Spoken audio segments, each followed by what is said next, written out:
England heading off to New Zealand. You know what, Coisty? Just listening to that made me think that you and I, with our finger problems, we'd never have met umpires, would we?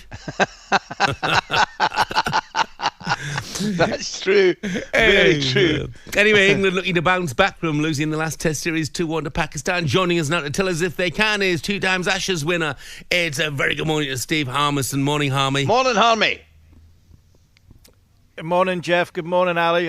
How are we doing? We're in top form, Harmy. mate. Listen, not far from you. It looks like India are about to go 1-up against the Aussies. Is that correct? Yeah, it is. It is correct. They bowled beautifully. Bumrah was unplayable yesterday. They bossed it. India have absolutely bossed it against Australia. A little bit like what New Zealand did to India on home soil. But Bumrah's the key. He's been massive. And, I mean, across the Tasman, in Australia, that's a huge series. Them 2 teams are to come for England. But this is a massive series for England in preparation of that. England have got 14 Test matches between now and the end of the Ashes. And what New Zealand did in India is huge. So what's happening over in the Tasman, I'm sure England are keeping an eye on, because they've got 10 Test matches against both them sides to come.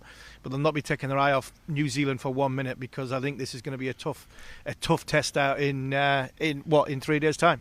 I mean, Harmy, you mentioned that. There was the word preparation. And I look at the preparation for this series, and it's non-existent, isn't it? I mean, they go into it with 1 match before the series gets underway. Some of the players haven't even arrived yet from the Caribbean. Are we taking it seriously enough? Yeah, we're taking it seriously. Very much taking it seriously. It's just Jeff. It's the modern day. It's the modern game. Yeah. I mean, who would have thought football? Who would have thought footballers at the end of the season would have gone to Australia to play? 2 Premier League teams would have gone to Australia to play a charity match over there, or a benefit match over there. So the world's changing in all sports. No preparation now. The players interchange formats, interchange different Test series.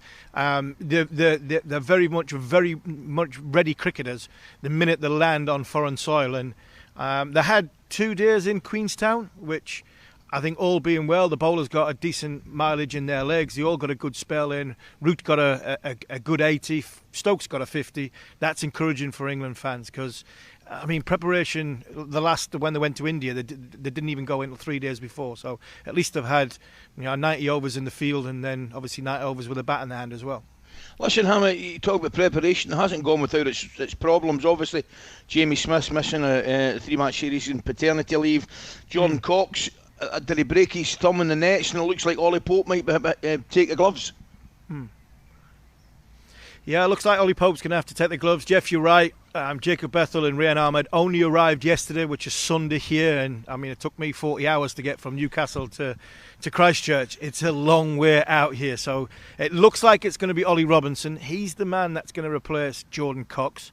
It's not been confirmed yet, but I would imagine he's in pole position because of the other runners and riders are, I think they're out of distance. I think it's going to be Ollie Robinson that gets here. But you're right, Ali. Ollie Pope is going to have to play in the first Test as a wicketkeeper, and I think he's probably the most magnified player in the England team at this moment in time, who's under pressure, batting at number 3. So you might see a little bit of fluidity over the course of this next 2 Test matches for England, where they might play 1 less batter because they haven't got enough in the country.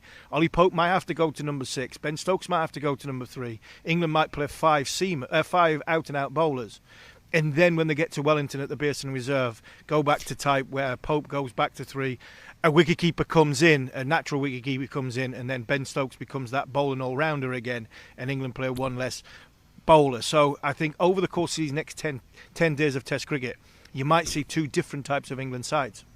Harmy, what are conditions like? I tell you what, I can see you sitting outside now. You wouldn't be sitting outside in Newcastle, I can tell you that. What are conditions like there? Jeff, it's beautiful. It's been lovely today, it really has. We've caught the sun.